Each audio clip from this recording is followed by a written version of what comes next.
السلام عليكم ورحمة الله وبركاته. الحمد لله نحمده ونستعينه ونستغفره ونعوذ بالله من شرور أنفسنا ومن سيئات أعمالنا. أشهد أن لا إله إلا الله وحده لا شريك له وأشهد أن محمدًا عبده ورسوله صلى الله عليه وعلى آله وصحبه وسلم. رب اشرح لي صدري ويسر لي أمري واحلل عقدة من لساني يفقه قولي. اللهم انفعني بما علمتني وعلمني ما ينفعني وزدني علما. اللهم طهر قلبي من النفاق وعملي من الرياء ولساني من الكذب وعيني من الخيانة فإنك تعلم خائنة الأعين وما تخفي الصدور. أما بعد، فأعوذ بالله السميع العليم من الشيطان الرجيم من همزه ونفخه ونفثه. بسم الله الرحمن الرحيم. والليل إذا يغشى والنهار إذا تجلى وما خلق الذكر والأنثى إن سعيكم لشتى. فأما من أعطى واتقى وصدق بالحسنى فسنيسره لليسرى وأما من بخل واستغنى وكذب بالحسنى فسنيسره للعسرى.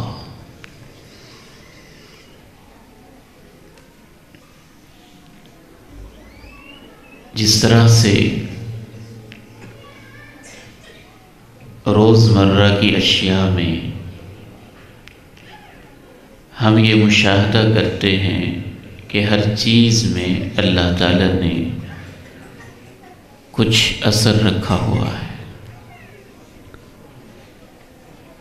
پانی میں اثر ہے کہ وہ پیاس بجھاتا ہے، روٹی کے نوالوں میں اثر ہے، وہ بھوک مٹاتے ہیں، سورج کی تمازت میں حرارت میں اثر ہے، وہ ٹیمپریچر فراہم کرتی ہے. چاند میں اثر ہے کہ وہ چاندنی بکھیرتا ہے. پھول میں اثر ہے کہ وہ مشام کو معطر کرتا ہے. کچھ چیزیں ایسی ہیں جن کا اثر نقصان دہ ہوتا ہے، مضر ہوتا ہے، بعض دفعہ انسان کے لیے مہلک اور تباہ کن بھی ہوتا ہے. سانپ کے زہر میں اثر ہے کہ انسان کو تڑپا دیتا ہے. بچھو کے کانٹے میں اثر ہے کہ وہ بھی انسان کو بے چین و مضطرب کر دیتا ہے. آگ میں اثر ہے کہ جسم کو جلا کے رکھ دیتی ہے. جیسے اللہ نے ان چیزوں میں اثر رکھا ہوا ہے، اس سے کہیں زیادہ اللہ رب العزت نے نیکی کے ہر کام اور گناہ کے ہر کام میں اثر رکھا ہوا ہے. یہ علیحدہ بات ہے کہ ان چیزوں کے اثرات پہ چونکہ ہم غور کرتے ہیں، یہ ہمارے ایکسپیریمنٹ میں آتی رہتی ہیں، روزمرہ کی زندگی میں استعمال میں آتی رہتی ہیں، مشاہدے میں آتی رہتی ہیں. ان کا ہمیں یقین ہے، لیکن اس سے بھی زیادہ یقین مجھے اور آپ کو ہونا چاہیے کہ ہر نیکی اور ہر گناہ کا بھی کوئی نہ کوئی اثر لازمی ہوتا ہے۔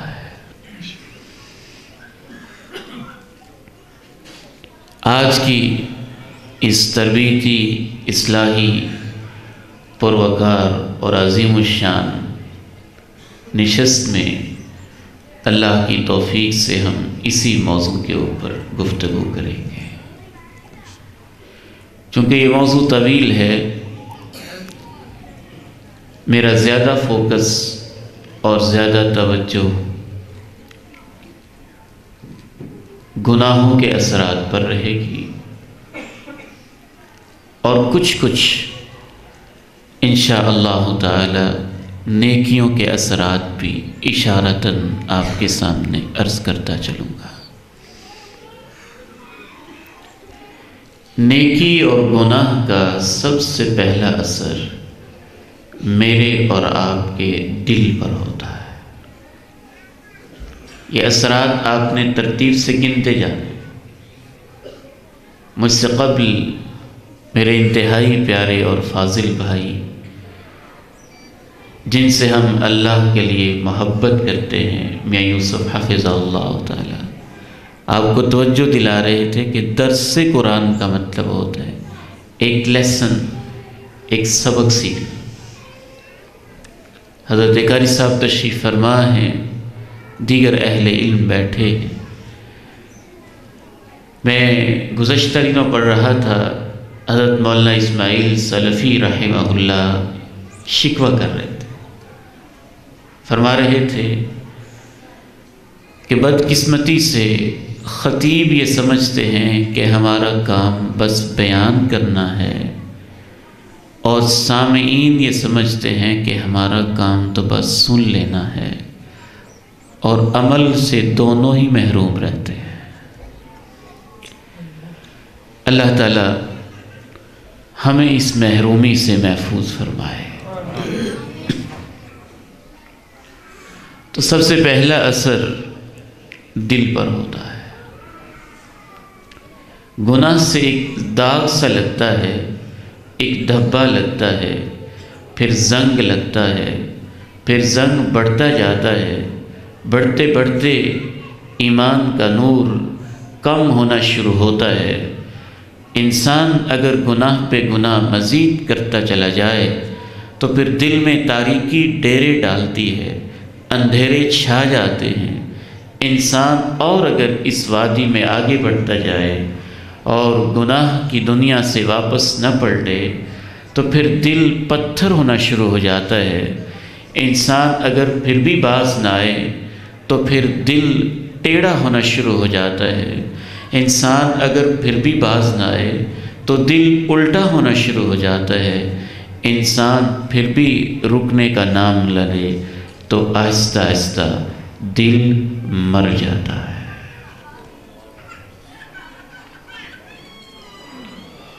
کبھی اس پہ تالے لگتے ہیں، کبھی کفل چڑھتے ہیں، کبھی زنگ لگتے ہیں۔ یہ سب کچھ گناہوں کی وجہ سے ہوتا ہے۔ کَلَّا بَلْ رَانَ عَلَىٰ قُلُوبِهِم مَّا كَانُوا يَكْسِبُونَ كَلَّا إِنَّهُمْ عَن رَّبِّهِمْ يَوْمَئِذٍ لَّمَحْجُوبُونَ ثُمَّ إِنَّهُمْ لَصَالُو الْجَحِيمِ۔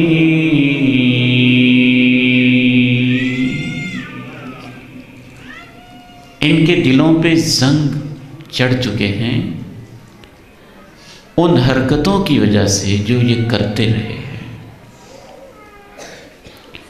یاد رکھو، یقینی بات ہے کہ ان کے دل پہ اتنے زنگ چڑھ چکے ہیں کہ کل روز محشر یہ اللہ کے دیدار سے محروم رکھے جائیں گے۔ افلا يتدبرون القرآن ام على قلوب اقفالها افلا يتدبرون القرآن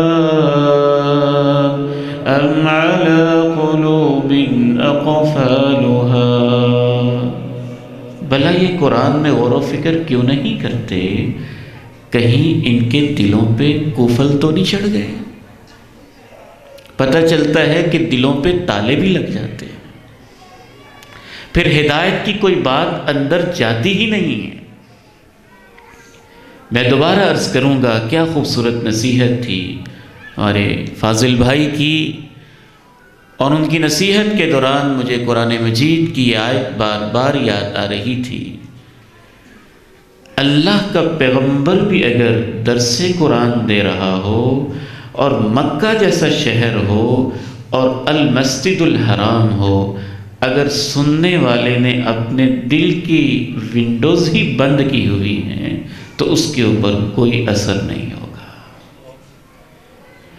ان فی ذلک لذکری لمن کان له قلب او القى السمع وهو شہید۔ بلا شبہ اس قرآن میں نصیحت کا سامان موجود ہے، لیکن اس کے لیے جس کے پاس دل زندہ ہے، جو کانوں کو لگا کے ہمہ تنگوش ہو کے بیٹھتا ہے اور وہ خود بھی پوری طرح سے اپنے وجود کے ساتھ حاضر ہوتا ہے۔ زنگ بھی لگتے ہیں، تالے بھی چڑھتے ہیں، ٹیڑے بھی ہو جاتے ہیں، الٹے بھی ہو جاتے ہیں اور پتھر بھی ہو جاتے ہیں۔ فَلَمَّا زَاغُوا أَزَاغَ اللَّهُ قُلُوبَهُمْ فَأَمَّا الَّذِينَ فِي قُلُوبِهِمْ زَيْغٌ فَيَتَّبِعُونَ مَا تَشَابَهَ مِنْهُ ابْتِغَاءَ الْفِتْنَةِ وَابْتِغَاءَ تَأْوِيلِهِ۔ جب ان کے عمل ٹیڑھے ہو گئے تو اللہ نے ان کے دلوں کو ٹیڑھا کر دیا۔ ثُمَّ قَسَتْ قُلُوبُكُم مِّن بَعْدِ ذَلِكَ فَهِيَ كَالْحِجَارَةِ أَوْ أَشَدُّ قَسْوَةً وَإِنَّ مِنَ الْحِجَارَةِ لَمَا يَتَفَجَّرُ مِنْهُ الْأَنْهَارُ وَإِنَّ مِنْهَا لَمَا يَشَّقَّقُ فَيَخْرُجُ مِنْهُ الْمَاءُ وَإِنَّ مِنْهَا لَمَا يَهْبِطُ مِنْ خَشْيَةِ اللَّهِ وَمَا اللَّهُ بِغَافِلٍ عَمَّا تَعْمَلُونَ۔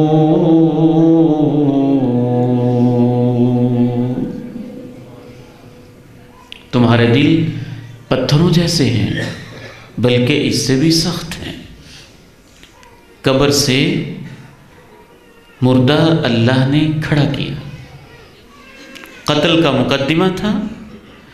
بنی اسرائیل کے لوگ پیغمبر کے پاس آئے، کہنے لگے قاتل کی تلاش ہو جائے، کہا گائے کو ذبح کرو، سورہ بقرہ ہے نا، البقرہ گائے کو کہتے ہیں، گائے کو ذبح کرو۔ پورا پروسیس ہوا، مقتول کے جسم کے ساتھ اس کو لگایا گیا، وہ زندہ ہوا۔ اس نے بتایا میرا قاتل فلاں ہے۔ قبروں سے مقتول کو زندہ ہوتا دیکھ کر، بولتا دیکھ کر اور سن کر بھی وہ پیغمبر کی بات کو ماننے کے لیے تیار نہ ہوئے۔ کبھی دل اتنے پتھر ہو جاتے ہیں۔ اس پر اللہ نے تبصرہ کیا، ثم قست قلوبكم من بعد ذلك فهي كالحجارة أو أشد قسوة وإن من الحجارة لما يتفجر منه الأنهار وإن منها لما يشقق فيخرج منه الماء وإن منها لما يهبط من خشية الله وما الله بغافل عما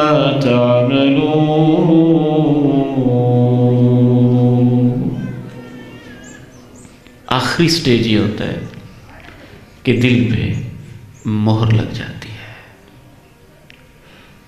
جب انسان پھر بھی گناہوں سے باز نہیں آتا، مہر لگ جاتی ہے۔ جب مہر لگ جاتی ہے تو اس کا یقینی نتیجہ یا انسان منافق ہو جاتا ہے یا کافر ہو جاتا ہے، کیونکہ مہر صرف ان دو قسم کے انسانوں کے دل پہ لگتی ہے۔ ختم اللہ علی قلوبہم وعلی سمعہم وعلی ابصارہم غشاوہ وَلَهُمْ عَذَابٌ عَظِيمٌ۔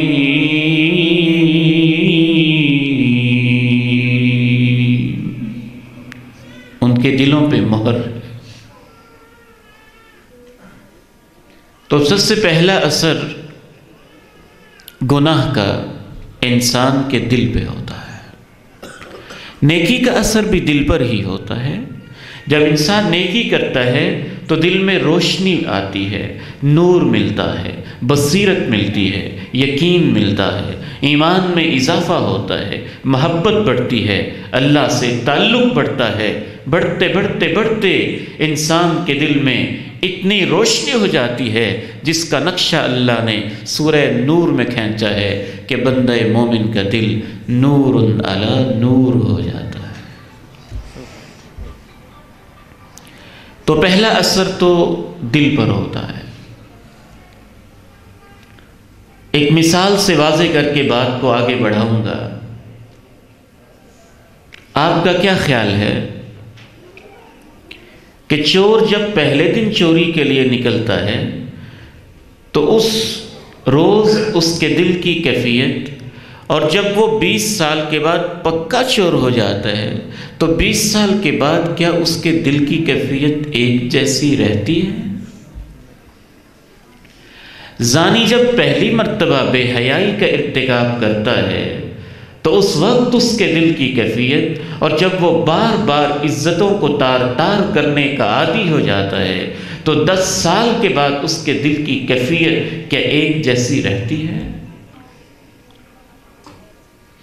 ڈاکو جب پہلے دن ڈاکہ ڈالنے کے لیے گھر سے نکلتا ہے تو اس وقت اس کے دل کی کیفیت، اور جب وہ 10-20 سال ڈاکے ڈال ڈال کے، خون چوس چوس کے، لاشیں تڑپا تڑپا کے، بچوں کو یتیم کر کے، بیواؤں کے سہاگ لوٹ کے پکا ڈاکو بن چکا ہوتا ہے، تو کیا خیال ہے، آپ کا ضمیر کیا کہتا ہے کہ 20 سال پہلے والا وہ انسان اور 20 سال بعد والا ڈاکو، کیا ان کے دل کی کیفیت ایک جیسی ہوتی ہوگی؟ نہیں، زمین آسمان کا فرق پڑ جاتا ہے۔ جب پہلے دن وہ چوری کے لیے، ڈاکے کے لیے، کسی کی عزت کو لوٹنے کے لیے نکلتا ہے تو اس کا دل یوں دھک دھک دھک کرتا ہے، اس کو روکتا ہے، اس کو ٹوکتا ہے، کبھی چیختا ہے، کبھی چلاتا ہے۔ وہ چلتا ہے تو اس کے پاؤں کے ساتھ جیسے پتھر سے بندھے ہوں، زنجیریں سی لگی ہوں۔ ایک قدم اٹھاتا ہے، پھر سوچتا ہے، پھر قدم اٹھاتا ہے، پھر سوچتا ہے، پھر آگے بڑھتا ہے، پھر رک جاتا ہے۔ اس کا دل سمجھاتا ہے نہ کرو، نہ کرو، نہ کرو، آوازیں دیتا ہے، ٹوکتا ہے، کھینچتا ہے، پیچھے کی طرف اس کو لے کے آتا ہے۔ لیکن جب وہ اپنے دل کی آواز پہ لبیک نہیں کہتا تو آہستہ آہستہ آہستہ 20 سال کے بعد 4-5 بندوں کو مار کر بھی اس کے دل میں کوئی احساس نہیں رہتا ہے، اور عزتیں لوٹ کر بھی وہ شرمندہ ہی نہیں ہوتا ہے۔ پھر اس کی بہنیں بھی روئیں تو اسے سنائی نہیں دیتا، ماں کی آنکھوں میں آنسو بھی ہوں تو اس کا دل پسیجتا نہیں ہے، بہنیں اس کے دروازے پہ بیٹھی ہوں اور اس کی منتیں سماجتیں کرتی ہوں تو اس پہ کوئی اثر تک نہیں ہوتا ہے۔ یہ سب کیا دھرا اس کے اپنے گناہوں کا انجام ہوتا ہے۔ دوسرا اثر گناہوں کا انسان کے جسم پر ہوتا ہے۔ جسم پر اثر 2 طرح کا ہوتا ہے۔ ظاہری بعض دفعہ اثر بھی ہوتا ہے، بعض بیماریاں، بعض تکلیفیں، بعض مشقتیں، بعض مختلف قسم کی پینڈیمکس اور بعض مختلف قسم کی وبائی امراض وہ انسان کے گناہوں کے نتائج کی وجہ سے معاشروں کو اپنے لپیٹ میں لے لیتی ہیں، اور اس سے زیادہ خطرناک اثر امام ابن قیم الجوزیہ رحمہ اللہ فرماتے ہیں کہ سب سے خطرناک اثر جسم پر گناہ کا یہ ہوتا ہے کہ گناہ کر کر کر کے انسان سے نیکی کی توفیق چھن جاتی ہے، اس کے جسم میں نیکی کرنے کی ہمت ہی نہیں رہتی۔ پھر ایک مثال سے اس کو واضح کروں گا۔ اسے کہا جائے ڈکیتی کرنی ہے تو جنوری فروری کی ٹھٹھرتی سردیوں میں اور خنک راتوں میں رات کے 2-3 بجے بھی وہ اٹھنے کے لیے تیار ہے، چوک میں چوراہے میں کھڑا ہو کے 4-5 گھنٹے بالکل ایک زبردست قسم کی چاق و چوبند شخصیت کے حساب سے بڑا توانا اور طاقتور، جرأت مند، بہادر، دلیر انسان کے طور پر وہ ایک بدماش چوک چوراہے میں کھڑا رہے گا، اس کے لیے کوئی مسئلہ نہیں ہوگا۔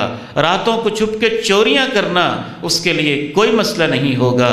دوسروں کی عزتوں سے کھیلنا اور مختلف اس کے لیے حربے استعمال کرنا اس کے لیے کوئی مسئلہ نہیں ہوگا۔ اس کے جسم میں اتنی طاقت ہے، گناہ کر کر کے گناہ کے لیے اگر اسی سے کہا جائے کہ فجر کی 2 رکعتیں پڑھنی ہیں، مسجد القدس میں ہیٹر بھی لگے ہوئے ہیں، نیچے قالین بچھے ہوئے ہیں، تو وہ کہتا ہے میرے اندر تو ہمت ہی نہیں ہے، اٹھا ہی نہیں جاتا، میں کیا کروں؟ یہ اس کے گناہوں کا نتیجہ ہوتا ہے کہ اس کے جسم سے نیکی کی توفیق چھین لی جاتی ہے۔ سلف صالحین میں سے ایک امام ربانی کے پاس ایک شخص آ کے عرض کرتا ہے، کیا وجہ ہے؟ میں روزانہ ہی سوچتا ہوں تہجد کے لیے اٹھوں گا، ارادہ بھی باندھتا ہوں، قصد بھی پورا ہوتا ہے، نیت کا بھی سچا ہوں، لیکن ایک عرصہ بیت چکا ہے کہ مجھے اٹھنے کی توفیق نہیں ملتی ہے، مجھ سے صبح اٹھا نہیں جاتا ہے۔ اس امام موصوف نے کیا عظیم جواب دیا تھا، کہا قیدت کا ذنوب کا، جو دن میں گناہ کرتے رہتے ہو وہ رات کو تیرے پاؤں کی زنجیر بن جاتے ہیں اور تجھے اللہ کے سامنے کھڑا نہیں ہونے دیتے۔ جو شروع میں نے آیت مبارکہ تلاوت کی اس کا یہی موضوع ہے۔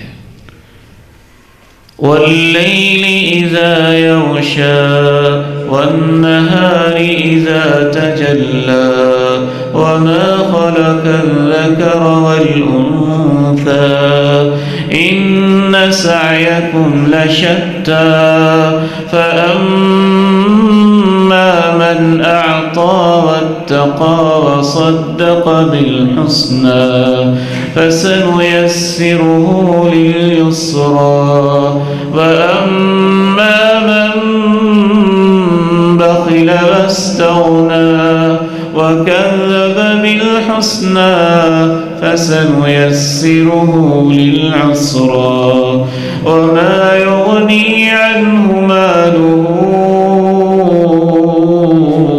إذا تردى إن علينا للهدى وإن لنا للآخرة والأولى۔ قسم ہے مجھے رات کی جب وہ چھا جائے، قسم ہے دن کی جب وہ روشن اور منور ہو جائے اور اپنی ساری کرنیں پوری کائنات پہ بکھیرنے لگے۔ قسم ہے مذکر کی، قسم ہے مؤنث کی، قسم ہے مرد کی، قسم ہے عورت کی، قسم ہے مرد و عورت کے خالق کی۔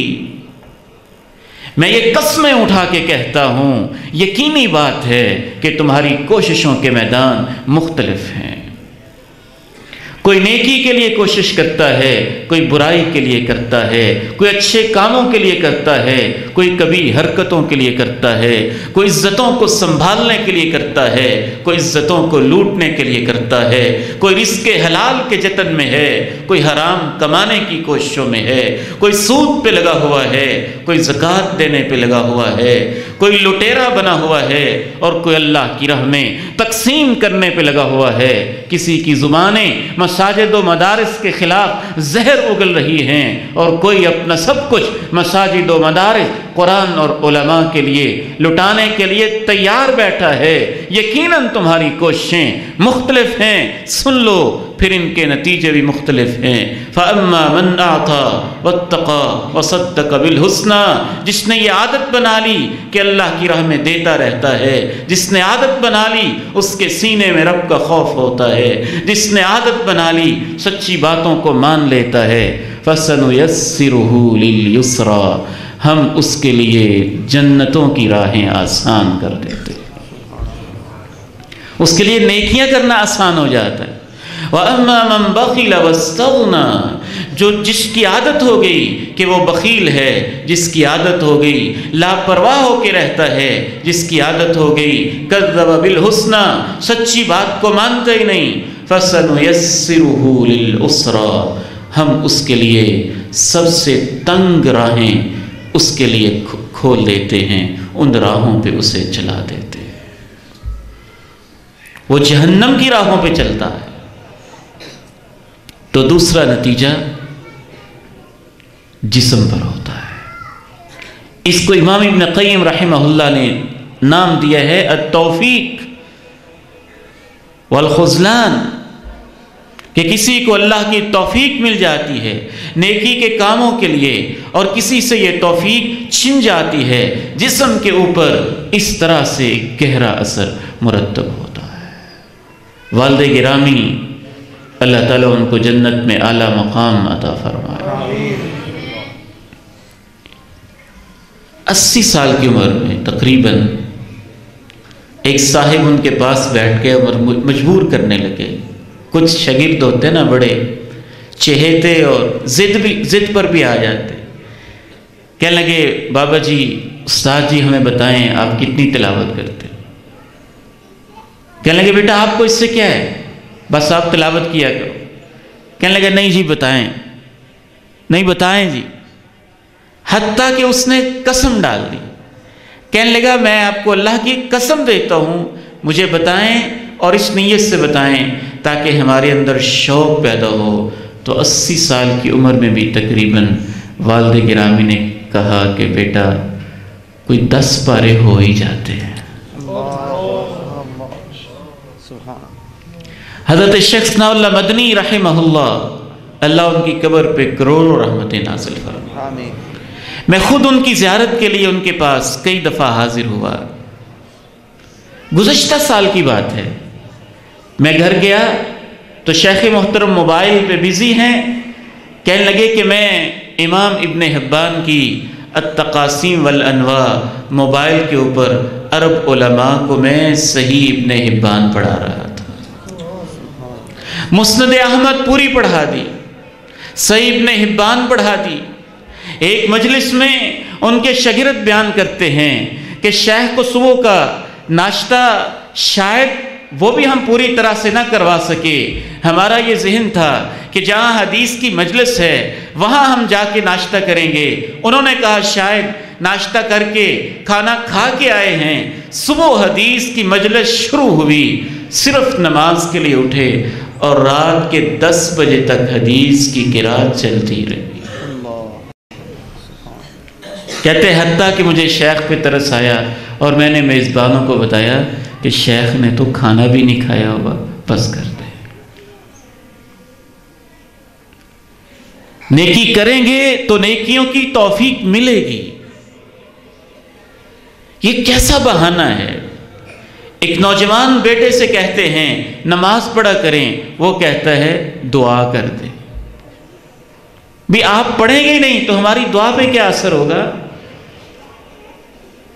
کبھی آپ نے یہ کہا ہے، آپ کو کہیں کہ ایڈمیشن بھیجنا ہے، فرسٹ ایئر سیکنڈ ایئر کا جا رہا ہے، FSC کا جا رہا ہے، آپ کہیں جی دعا کر دیں، بھیجنا نہیں میں نے۔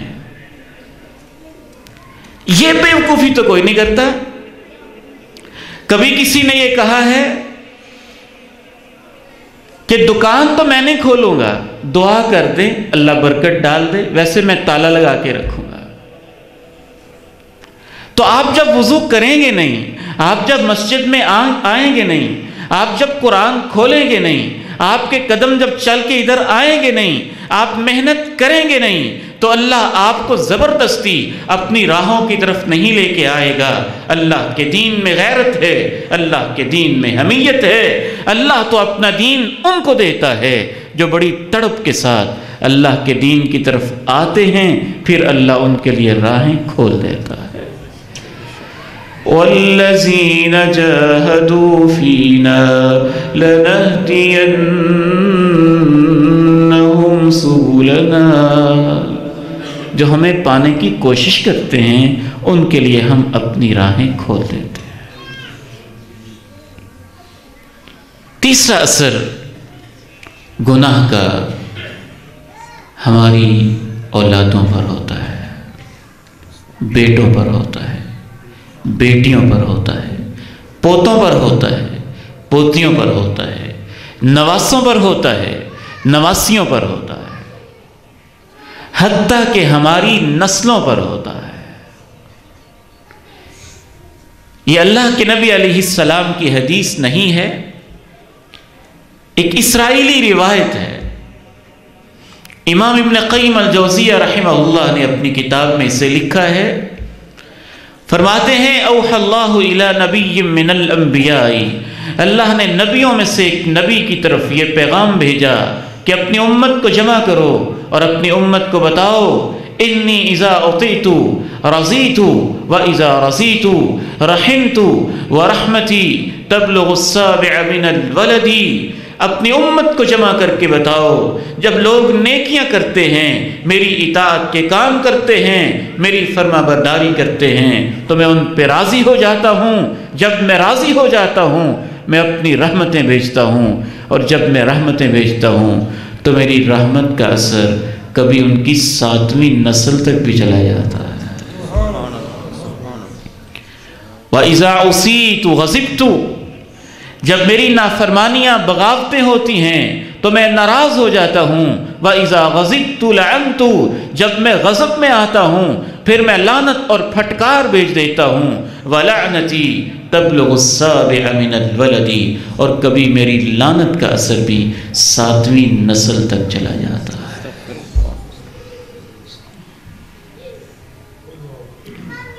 والد گرامی رحمہ اللہ کے پاس شیخ صاحب کے ایک جاننے والے ہمارے بڑے پیارے بھائی ہیں، اللہ تعالیٰ ان کو صحت عطا فرمائے، مولانا مستری عبد المجید صاحب، حاجی عبد المجید صاحب بیٹھے ہوئے تھے تو ابا جی کے شاگرد تھے، کہنے لگے عبد المجید تو کیا سمجھتا ہے کہ تیرا کوئی کمال ہے، تیری کوئی محنت ہے،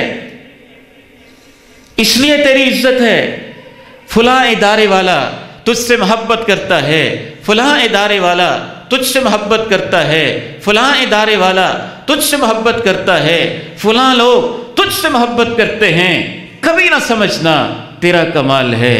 عبد المجید تیرا ابو بڑا نیک تھا، اس کی دعائیں تیرے کام آ رہی۔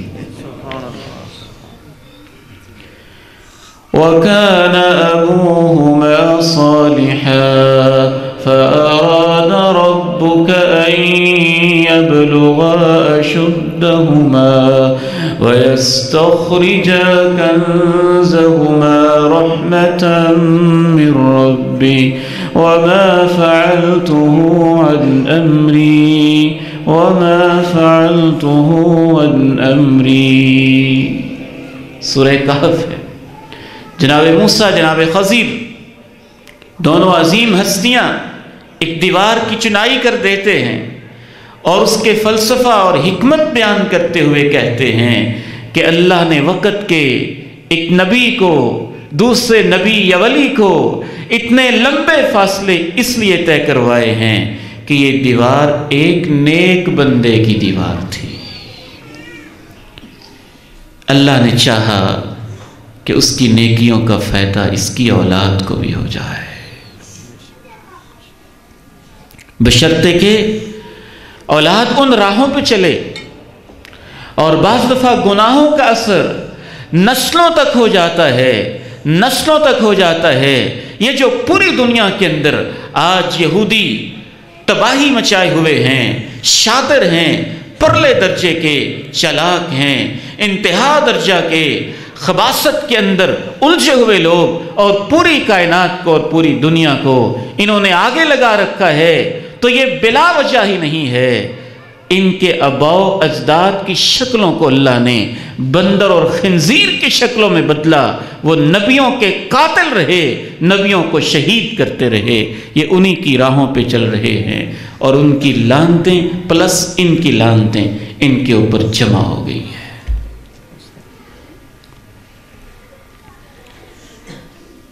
تو نسلوں پر بھی، اولادوں پر بھی ہماری نیکیوں اور برائیوں کا اثر ہوتا ہے۔ بعض آثار میں تو یہاں تک آتا ہے، سلف صالحین کہتے تھے کہ رات کو مجھ سے گناہ ہوتا ہے اور صبح میں دیکھتا ہوں کہ اللہ اس گناہ کی نحوست کی وجہ سے میری اولاد کو ایسا کر دیتا ہے کہ اس دن وہ میری بات نہیں مانتے، میری بیوی میری بات نہیں مان رہی ہوتی، رات کو مجھ سے کوئی غلطی ہوتی ہے تو میں تو یہ بھی محسوس کرتا ہوں، سلف صالحین کہتے تھے کہ میری بھینس اور گائے کے دودھ میں بھی اس کا اثر ہو رہا ہوتا ہے۔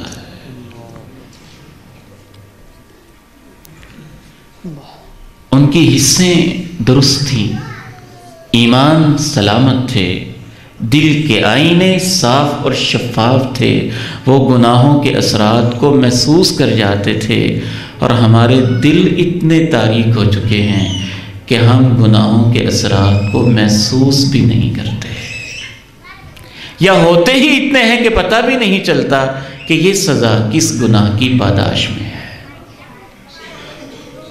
چوتھا اثر گناہ کا پوری کائنات پہ ہوتا ہے، زمین پہ ہوتا ہے، درختوں پہ ہوتا ہے، اس کے پتوں پہ ہوتا ہے، ہواؤں میں ہوتا ہے، سمندروں پہ ہوتا ہے، اس کے پانیوں پہ ہوتا ہے، خشکیوں پہ ہوتا ہے، صحراؤں پہ ہوتا ہے، بنجر زمینوں پہ ہوتا ہے، ریت کے ذروں پہ ہوتا ہے، آسمان کی بلندیوں پہ ہوتا ہے، حتیٰ کہ معیشت پہ ہوتا ہے، معاشرت پہ ہوتا ہے، خاندانوں پہ ہوتا ہے، ملکوں پہ ہوتا ہے، پوری دنیا پہ ہوتا ہے، پوری کائنات پہ ہوتا ہے، بر و بحر پہ ہوتا ہے، زمین کے چپے چپے پہ انسانوں کے گناہوں کا اثر ہوتا ہے۔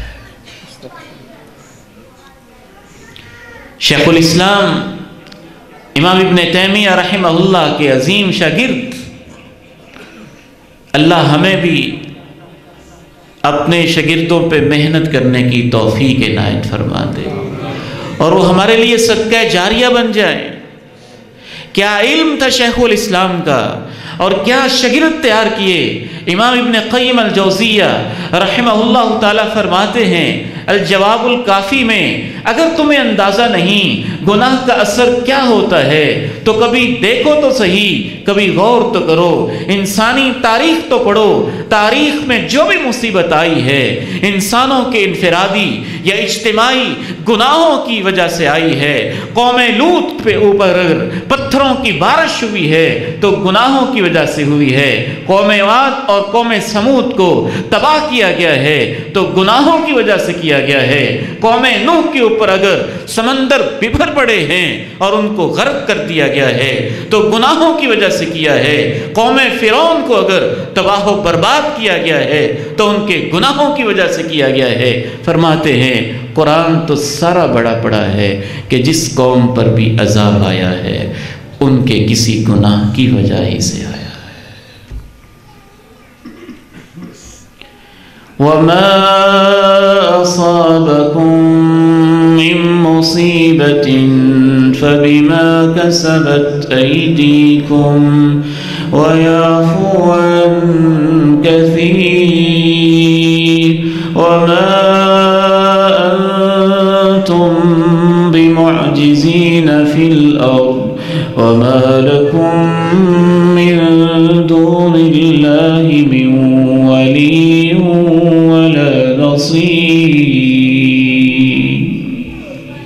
تمہیں جو بھی مصیبت پہنچتی ہے وہ تمہارے اپنے ہاتھوں کا کیا دھرا ہوتا ہے. بہت ساری تمہاری کوتاہیوں سے تو وہ درگزر کر جاتا ہے.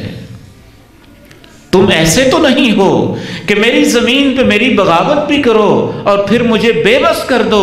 یاد رکھو میں اگر پکڑنے پہ آیا نہ تمہیں کہیں سے کوئی حمایتی ملے گا نہ تمہاری کوئی مدد کرنے والا ہوگا. آمنتم من فی السماء ان یخسف بكم الارض فإذا هي تمور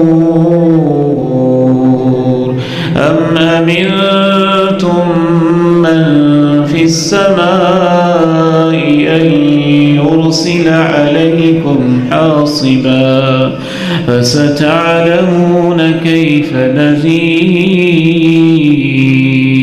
ولقد كذب الذين من قبلهم فكيف كان نكير.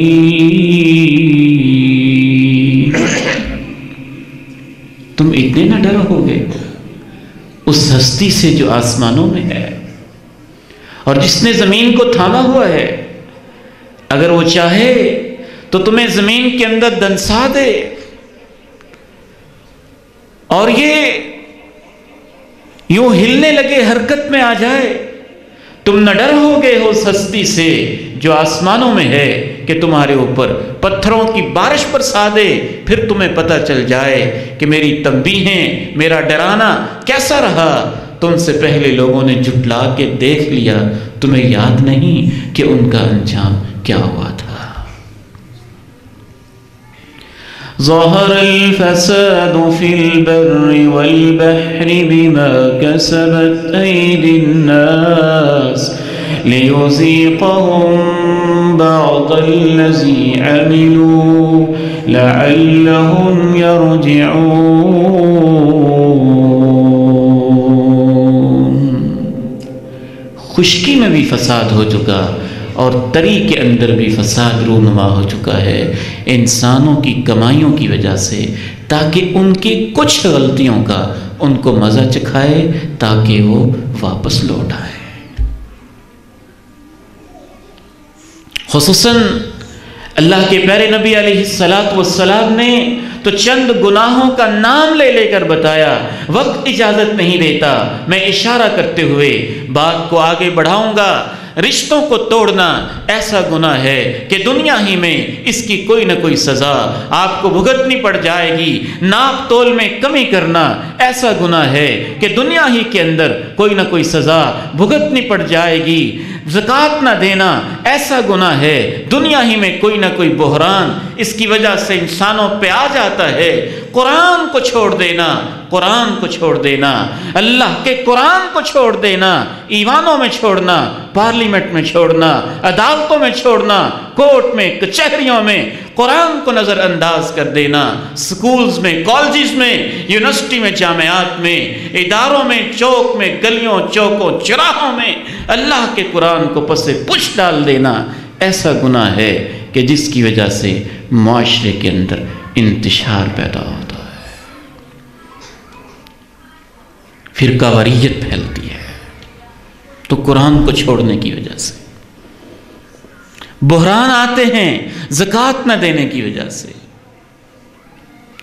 ناپ تول میں جب کمی ہوتی ہے اور ہر شخص ڈنڈی مارنے پہ لگ جاتا ہے تو ان کے حکمران ظالم ہو جاتے ہیں.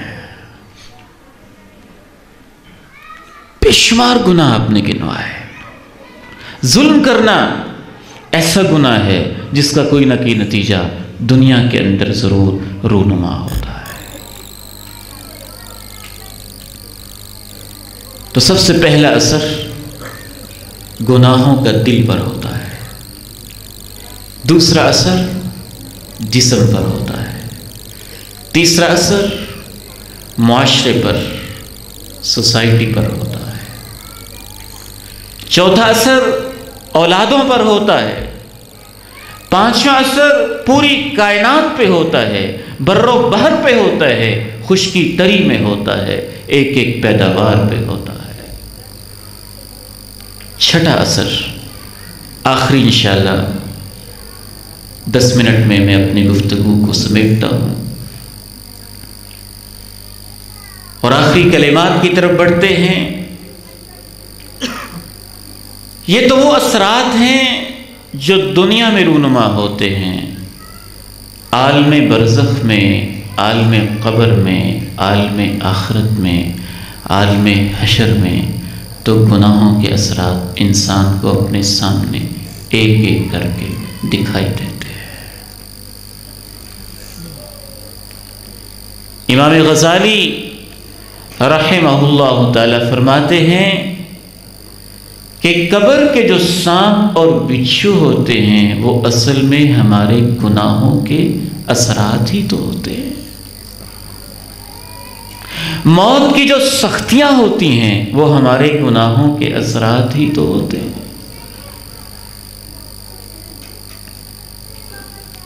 امام ابن قیم الجوزیہ رحمہ اللہ تعالی لکھتے ہیں جس طرح کانٹا چبھنے کی تکلیف ہوتی ہے، پتھر لگنے کی تکلیف ہوتی ہے، بخار کی تکلیف ہوتی ہے، کسی بھی جسمانی تکلیف کی وجہ سے انسان اذیت محسوس کرتا ہے، اس طرح سے موت کی ایک تکلیف تو تبھی ہوتی ہے جو ہر انسان کو کسی نہ کسی درجے میں ہوتی ہے۔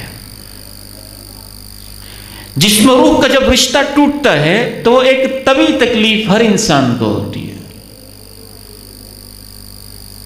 لیکن اس سے زیادہ تکلیف، طبی تکلیف سے بڑھ کر تکلیف جو ہوتی ہے اس کو امام صاحب نے نام دیا ہے حسرت الفوت کا۔ یہ ہے شدت الموت، موت کی طبی تکلیف، یہ کم ہوتی ہے، زیادہ تکلیف حسرت الفوت کی ہوتی ہے، وہ ان لمحوں کو یاد کر کے ہوتی ہے جو اللہ کی نافرمانی میں انسان نے گزارے ہوتے ہیں۔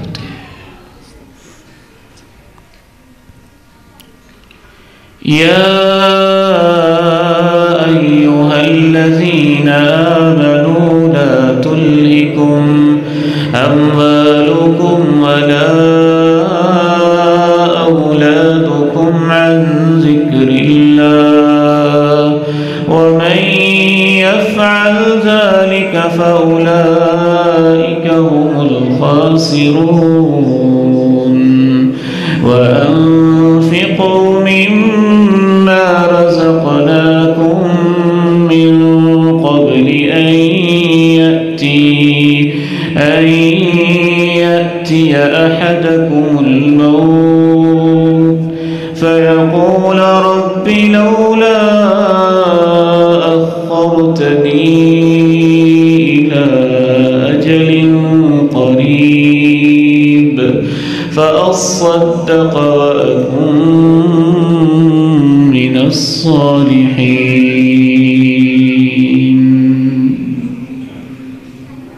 ایمان والو، تمہاری اولادیں اور تمہارے مال تمہیں یاد الہی سے کہیں غافل نہ رکھے، اور جس نے ایسی غفلت اختیار کی وہ نقصان اٹھانے والا ہے۔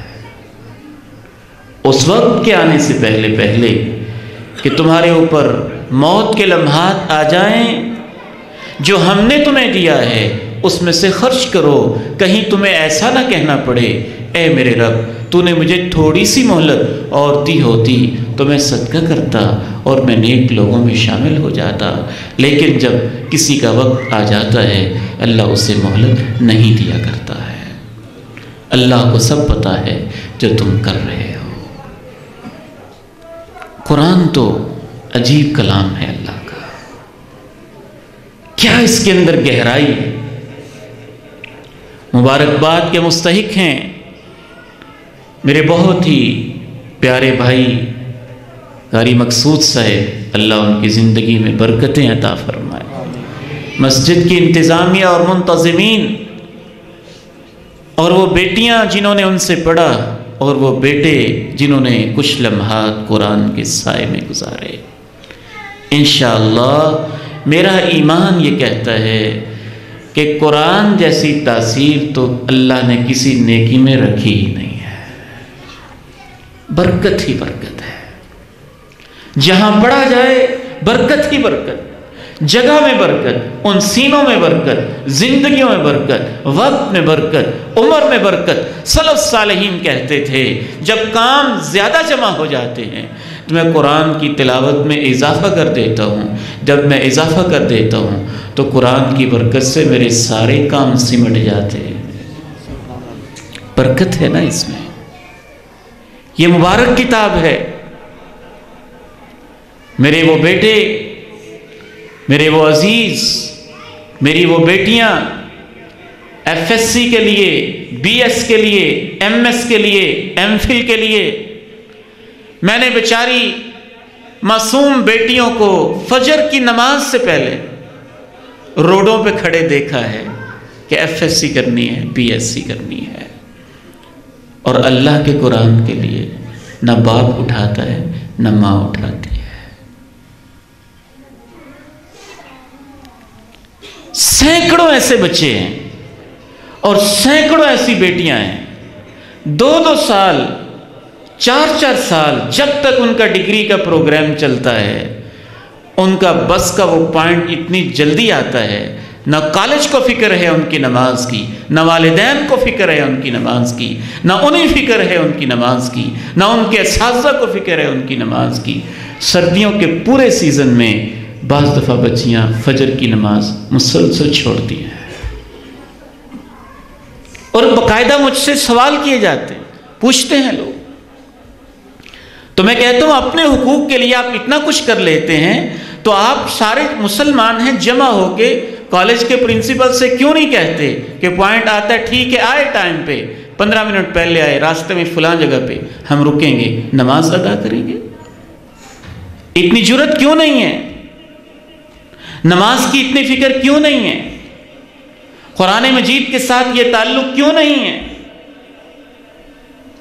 آپ بایو سمجھ لیتے ہیں، فزکس سمجھ لیتے ہیں، کیمسٹری سمجھ لیتے ہیں، دنیا کی مشکل سے مشکل کتاب، ہر طرح کا فارمولہ آپ سمجھ لیتے ہیں، چند سیکنڈوں میں حل کر دیتے ہیں، بس ایک قرآن ہی ہے جو آپ کو نظر نہیں آتا۔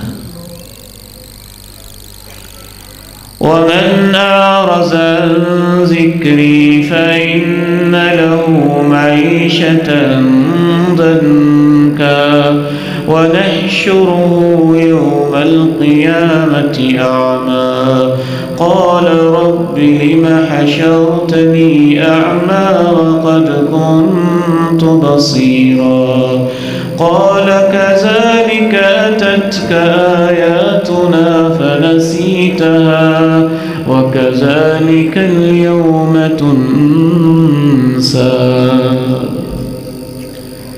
قرآن کو چھوڑنے کے گناہ کا اثر اتنا خطرناک ہے کہ 50,000 سال کے دن میں انسان اندھا ہی رہے گا،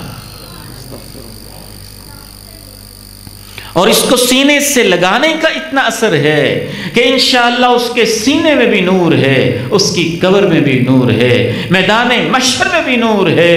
جب ماں نہیں پہچانتی اور باپ نہیں پہچانتا، ایک نحیف و نزار شکل میں ایک انسان اس صاحب کے پاس آ کے کہتا ہے اتعرفنی، تو مجھے جانتا ہے، تو مجھے جانتا ہے۔ وہ حیران ہو رہا ہوگا کہ آج تو کوئی کسی کا حال تک نہیں پوچھتا، اور یہ نحیف و نزار سا ایک انسان مجھے آ کے پوچھ رہے تو مجھے پہچانتا ہے، تو نے مجھے جانا ہے۔ پھر وہ خود مخاطب ہو کے اس سے کہے گا انا الذی اظمأت نہارک واسہرت لیلک، میں اللہ کا قرآن ہوں، راتوں کو تجھے جگاتا تھا، دوپہروں کو تجھے پیاسا رکھتا تھا، آج میں تجھے پہچاننے، تجھ سے ملاقات کے لیے آیا ہوں۔ کبھی ابر کا سایہ بن رہا ہے، کبھی پرندوں کا جھنڈ بن رہا ہے، کبھی قبر کا ساتھی بن رہا ہے، کبھی جنت کی پوشاکیں اس کی وجہ سے مل رہی ہیں، کہیں جنت کے تاج مل رہے ہیں۔ یہ سب کیا ہے؟ قرآن کی برکتیں ہیں۔ کہیں انسان اندھا پھر رہا ہے اور 50,000 سال میں راستے ڈھونڈ رہا ہے، کچھ سجائی نہیں دیتا، یہ سب کیا ہے؟ قرآن کو چھوڑنے کی نحوست ہے۔ آئیے اللہ تعالیٰ سے ہم دعا گو ہیں کہ نیکیوں کی برکتیں اللہ تعالیٰ ہمیں عطا فرمائے، اور جو گناہوں کی نحوستیں ہیں ان سے اللہ ہماری حفاظت فرمائے۔ خلاصہ یہ ہے کہ نیکی اور گناہ کا اثر ہوتا ہے اتنا ہی، بلکہ اس سے بڑھ کر جتنا دنیا کی چیزوں میں ہم اثر پہ یقین رکھتے ہیں۔ پانی کی تراوت پہ، سیب کے ذائقے پہ جیسے ہمیں یقین ہے، سورج کی روشنی پہ، چاند کی چاندنی پہ جیسے ہمیں کامل یقین ہے، سانپ کے ڈسنے اور اس کے زہر پہ، بچھو کے کاٹنے اور اس کے تڑپانے پہ جیسے ہمیں یقین ہے، اللہ کا قرآن اور اللہ کے پیغمبر کی حدیث ہمیں یہ بتاتی ہے کہ اس سے کہیں زیادہ تمہیں یقین ہونا چاہیے کہ نیکیوں اور گناہوں میں بھی اثر ہوتا ہے، اور وہ اثر بالخصوص انسان کے دل پر ہوتا ہے، دوسرا اثر جسم پر ہوتا ہے، تیسرا اثر اولاد پر ہوتا ہے، چوتھا اثر معاشرے پر ہوتا ہے، پانچواں اثر پوری کائنات پر ہوتا ہے، چھٹا اثر مرتے ہوئے ہوتا ہے، ساتواں اثر قبر میں ہوتا ہے، آٹھواں اثر میدان محشر میں ہوتا ہے، نواں اثر پل صراط سے گزرتے ہوئے ہوتا ہے، اور 10واں اثر یا جنت یا جہنم۔ اللہ تعالیٰ سے دعا ہے مجھے اور آپ کو جو کچھ سنا اور سنایا ہے اس پہ ایمان نصیب فرمائے، یقین کامل نصیب فرمائے۔ جو بچوں نے، بیٹیوں نے، بھائیوں نے قرآن مجید پڑھا ہے ان کا پڑھنا، حضرت قاری صاحب محترم کا پڑھانا، بڑے پیارے علماء، مشائخ، مہمانوں کا یہاں تشریف لانا، میری حاضری سب اللہ تعالیٰ قبول فرمائے، آپ کی تشریف آوری بھی اللہ تعالیٰ قبول فرما لے۔ ہر مسجد میں ہی ایسا انتظام ہونا چاہیے۔ مساجد کی بعض دفعہ انتظامیہ یہ سمجھتی ہیں کہ جمعے میں مسجد بھر جاتی ہے نا تو یہی اس کی آبادی ہے، نہیں، وہ آبادی کا ایک چھوٹا سا حصہ ہے، وہ آبادی کا ایک چھوٹا سا حصہ ہے۔ یہاں حفظ کی کلاس ہو، ترجمہ قرآن کی کلاس ہو، تفسیر قرآن کی کلاس ہو، ذکر اذکار ہو رہے ہوں، قرآن سمجھایا جا رہا ہو، یہ اصل اس کی آبادی ہے، اور اس سے مساجد حقیقت میں آباد ہوتی ہیں۔ میری تو یہ خواہش ہے، حضرت قاری صاحب سے درخواست کرتے ہیں، یہ بھی دعا کریں گے انشاءاللہ تعالی کہ ہم ناظرے کا سلیبس ہی اس انداز میں رکھیں کہ جیسے بچے ناظرہ پڑھ جاتے ہیں نا، اس وقت تک والدین سمجھیں کہ بچے فارغ نہیں ہوئے جب تک ناظرے کے بعد ترجمے کی کلاس نہ شروع ہو جائے۔ ناظرہ پورا کریں، پھر ترجمہ پورا کریں، صبح کے وقت میں ہی ہو سکتا ہے انشاءاللہ تعالی۔ جتنا وقت بچے ناظرے کی کلاس میں دیتے ہیں، اگر وہ FSC تک، BS تک مسلسل وہ وقت دیتے رہیں اور ہم کوئی اس طرح کی کلاس مینیج کر پائیں تو انشاءاللہ تعالی ان مسجدوں کی برکت سے اور ان علماء کی صحبتوں اور رفاقتوں کی برکت سے صبح کے آدھ پون گھنٹے کے اندر بھی بچے انشاءاللہ ناظرہ بھی پڑھ لیں گے، ترجمہ بھی پڑھ لیں گے، حدیث بھی پڑھ لیں گے، دین بھی سیکھ لیں گے انشاءاللہ تعالی۔ اللہ تعالی ہمیں ایسے کام کرنے کی توفیق عنایت فرمائے۔ وآخر دعوانا الحمدللہ رب العالمین۔